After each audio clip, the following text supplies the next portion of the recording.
ولمن خاف مقام ربه جنتان فبأي آلاء ربكما تكذبان ذواتا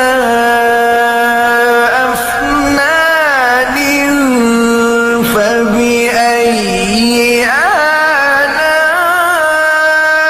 آلاء ربكما تكذبان فيهما عينان تجريان